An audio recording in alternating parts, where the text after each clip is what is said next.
32% تک ٹیکس ہے، income tax, جس سے کچھ بھی کلیکٹ نہیں ہوتا، صرف وہ بیچارے جو نوکری کرتے جو اور تو پیسہ چھپا نہیں سکتے، حکومت کی پرائیویٹ نوکری، وہ بیچارے ٹیکس ادا کرتے ہیں اور کوئی ادا نہیں کرتا۔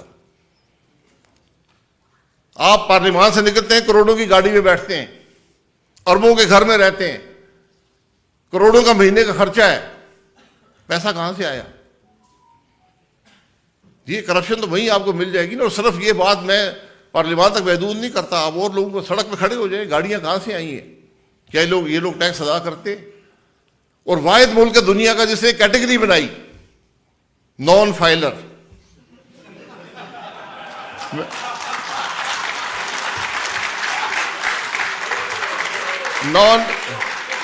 نان فائلر کیٹیگری ہے۔ وہ آدمی کہتا ہے یار میں آپ کا قانون نہیں مانتا ہوں، میں بالکل آپ کے قانون پہ کوئی یقین ہی نہیں رکھتا ہوں، نہیں دوں گا ٹیکس، جو مرضی کر لو۔ ہم کہتے ہیں تم نان فائلر بن جاؤ، اور جب گاڑی لوگے تو 10,000 روپے فالتو دے دینا۔ تو پھر میں نے چند سال پہلے کہا وزیر خزانہ کو، مجھے بھی نان فائلر بنا دیں یار، میں بھی بننا چاہتا ہوں۔ تو لوگ کہتے ہیں جی کیسے؟ یہ کوئی موضوعاتی حل نہیں ہے ملک کے مسائل کا، کوئی موضوعاتی حل نہیں ہے، کوئی ایسا ایک فیصلہ نہیں ہے جس سے ملک میں موضوع آ جائے گا، سب مسائل حل ہو جائیں گے۔ یہ بنیادی فیصلے، چھوٹے چھوٹے فیصلے آپ کو کرنے پڑیں گے۔ شہری کا بنیادی حق ہے کہ وہ ٹیکس ادا کرے۔ یہ بات نہیں ہے کہ پہلے آپ کہیں جی کچھ مجھے کام کر کے دکھاؤ، میری سڑک بناؤ، پھر ٹیکس ادا کروں گا۔ ایسے نہیں ہوتا۔ آپ ٹیکس ادا کرتے ہیں، پھر حکومت سے پوچھتے ہیں کہ میرا پیسہ کہاں پر گیا۔ تو اس لیے یہ بنیادی فیصلے ہیں، آئین کی پاسداری، ٹیکس کی ادائیگی، سب کے لیے۔ یہ چیزیں جب تک ہم نہیں کریں گے، یہ ایسے فیصلے ہیں، اور ہم سب کو اب سوچنا پڑے گا۔ آپ یقین کریں، اب ایک واٹر پالیسی بنی اس ملک کے اندر، آپ وہ پڑھ لیں، اس کے اندر ڈیم نام کا لفظ نہیں ہے، ہم اس میں ڈیم کا لفظ نہیں لکھ سکے۔ یہ جو ملک پانی کی شارٹیج فیس کر رہا ہو وہ ڈیم نہیں بنا سکتا۔ ویسے کہاں پر آپ ذخیرہ کریں گے پانی کو؟ جب پانی کی شارٹیج ہوگی پھر سب بیٹھے ہوں گے جی ہم تو ڈیم نہیں بنائے تھے، بڑا ظلم ہو گیا ملک کے ساتھ، اور کل ہوگی شارٹیج۔ دوسرے ملک کے لوگ ہنستے ہیں کہ ایک ملک کو شارٹیج نظر آ رہی ہے اور وہ ملک تازہ پانی سمندر میں پھینک رہا ہے، اس کو ذخیرہ بنانے کی کوئی سوچ نہیں ہے۔ یہ باتیں جب تک پبلک ڈسکورس کا حصہ نہیں بنے گی، خرابیاں ایک دن میں نہیں آتی، یہ اکٹھی ہوتی رہتی ہیں اور ایک دن انتہا کو پہنچتی ہیں۔ آپ کے سامنے آپ نے سوشل پیرامیٹرز بھی دیکھے، آپ نے اکنامک پیرامیٹرز بھی دیکھے، آپ نے پروڈکشن کے پیرامیٹرز بھی دیکھے، سب میں زوال آیا ہے۔ ہمارے پاس کوئی سکسیس سٹوری پاکستان میں نہیں ہے، یہ بدنصیبی ہے۔ 23 کروڑ کا ملک ہے، مجھے کوئی سکسیس سٹوری بتا دیں۔ ہم حبیب یونیورسٹی میں کھڑے، ایسی ہزاروں یونیورسٹیاں پاکستان میں ہونی چاہیے تھی، کیوں نہیں ہے؟ ایسے ادارے بہت سے ہونے چاہیے تھے، لیکن نہیں ہے۔ کیا ہم نے وسائل کا صحیح استعمال کیا؟ کیا ہم نے وسائل کو صحیح جگہ پر لگایا؟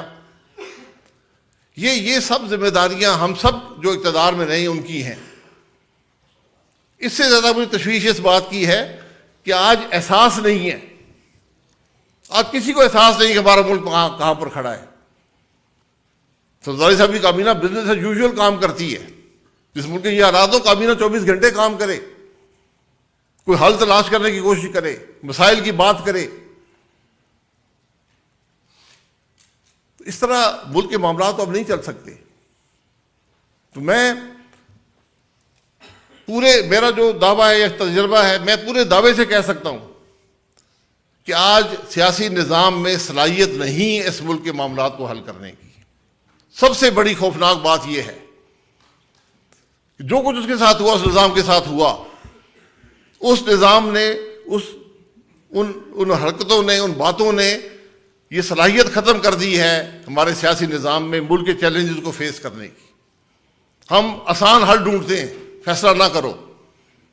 سب سے آسان حل ہمارے پاس یہ ہے، فیصلہ نہ کرو، بس بیٹھے رہو، اگلی حکومت دیکھ لے گی. اس کی آپٹکس بڑے خراب ہیں. جو حکومتیں آپٹکس دیکھتی ہیں، جو ملک آپٹکس دیکھ کر فیصلہ کرتے ہیں، وہ ترقی نہیں کر سکتے. کیونکہ ترقی جو دیتے ہیں ہمیشہ مشکل فیصلے کرتے ہیں. مشکل فیصلے سے ترقی آتی ہے. آسان فیصلہ تو ہر ایک کر لیتا ہے، اس کے اثرات بڑے کم ہوتے ہیں. تو آج جو مصطفیٰ صاحب کہتے ہیں کہ سیاست دیوالیہ ہو چکی ہے، اس کا کوئی حل ہے؟ اس کا حل ڈھونڈنا پڑے گا. آپ کے مسائل اتنے پیچیدہ ہیں. اور میں نے پہلے کہا سب سے بڑی بات جو انڈیکیٹر ہے کہ آج نوجوان باہر کا رخ کر رہے ہیں. ابھی مصطفیٰ صاحب نے ایک بچی کا ذکر کیا. پچھلے ہفتے لیبیا کے پاس ایک کشتی ڈوبی، 6 لڑکے میرے حلقے کے تھے، 2 وفات پا گئے. یہ حالات ہے کہ نوجوان آج ملک چھوڑنے کے راستے ڈھونڈتا ہے. یہ ہمارا سرمایہ ہے. آج کیا اس ملک کے سیاستدانوں کو پرواہ ہے کہ ہم ان کو کوئی مستقبل دے سکیں، ان سے ڈائلاگ کریٹ کر سکیں؟ سارے سیاستدان میرے سمیت روز ٹی وی پروگراموں میں ہوتے ہیں. کیا ہم نے کوئی بات کی کہ ہم نوجوان کے مسائل کیسے حل کریں گے، ملک کی معیشت کیسے بہتر کریں گے؟ کسی سیاسی لیڈر سے آپ نے یہ بات سنی ہے؟ آج امتحان جو ہے میاں محمد نواز شریف صاحب کا ہے، امتحان عمران خان صاحب کا ہے، امتحان آصف زرداری صاحب کا ہے، امتحان فضل الرحمان صاحب کا ہے. ان کو جاگنا پڑے گا. کیا یہ بیٹھ کر ملک کے مسائل کی بات نہیں کر سکتے؟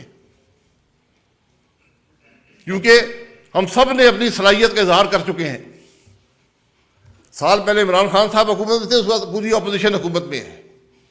یہ وہ ملک ہے جہاں جو حکومت تھی وہ گئی، اپوزیشن اقتدار میں آ گئی. سب نے اپنی صلاحیت کا مظاہرہ کر دیا ہے. کیا مسائل حل کر سکیں؟ تو آج ملک کی یہ توقع ہے، نوجوان کی یہ توقع ہے کہ یہ سیاسی لیڈر مل کر بیٹھیں اور ملک کے مسائل کا حل ڈھونڈیں. اور کوئی راستہ نہیں ہے. یہ بات بڑی واضح ہے کہ کسی ایک جماعت کے اندر صلاحیت یا قابلیت یا اہلیت یا نیت بھی نہیں ہے کہ ملک کے مسائل کو حل کر سکے. میں تو یہ کہتا ہوں کہ سب مل کر بھی شاید نہ کر سکے، لیکن کوشش تو کی جائے. کوشش تو کرنی ہے. ملک تو سب کا ایک ہی ہے. ہم NFC ایوارڈ کی بات کرتے ہیں، دیگر چیزوں کی، یہ سب چیزیں ایک ثانوی حیثیت رکھتی ہیں. جب تک ہم بنیاد کو درست نہیں کریں گے، جب تک ہم سیاست کو نفرت سے باہر نہیں کریں گے، سیاست کو دشمنی نہیں بنائیں گے، ایک دوسرے کا احترام نہیں کریں گے، تو ملک کیسے چلے گا؟ تو آج ان سب حضرات کو بیٹھنا پڑے گا، ورنہ اس ملک کا نوجوان ان کو نہیں بخشے گا. یہ ملک ان کو معاف نہیں کرے گا، تاریخ ان کو معاف نہیں کرے گی. یہ چوائس نہیں ہے، یہ ذمہ داری ہے اس ملک کے سیاسی لیڈروں کی کہ آپ نے جو ایک دوسرے پہ الزامات لگانے، آپ اشرے ہو گئے ایک دوسرے پہ الزامات لگا رہے ہیں. سب کو موقع ملے دوسرے کو پکڑ کے اندر کر دیتے. کوئی کر سکا ہے؟ تو آج یہ بات نہیں بکے گی کہ آپ اس پہ الزام لگائیں، وہ آپ پہ الزام لگائیں. آج آپ نے بات ملک کی کرنی ہے، اس مسائل کا حل ڈھونڈنا ہے. اور وہ ابتدا ہوگی، وہ معاملہ چلتا رہے گا. یہ لمبا سفر ہے. یہ چند دنوں، چند ہفتوں، چند مہینوں کی، چند سالوں کی بات نہیں ہے. ہمیں آج اپنے ملک کے عوام کو حقیقت بتانی ہوگی کہ یہ لمبا سفر ہے. اس میں ہم سب نے بوجھ برداشت کرنا ہے، تکلیف برداشت کرنی ہے. اور تکلیف جب بھی آتی ہے غریب آدمی ہی برداشت کرتا ہے.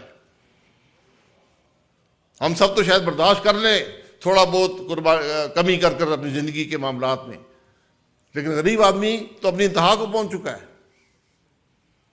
تو آج اس سوچ کی ضرورت ہے.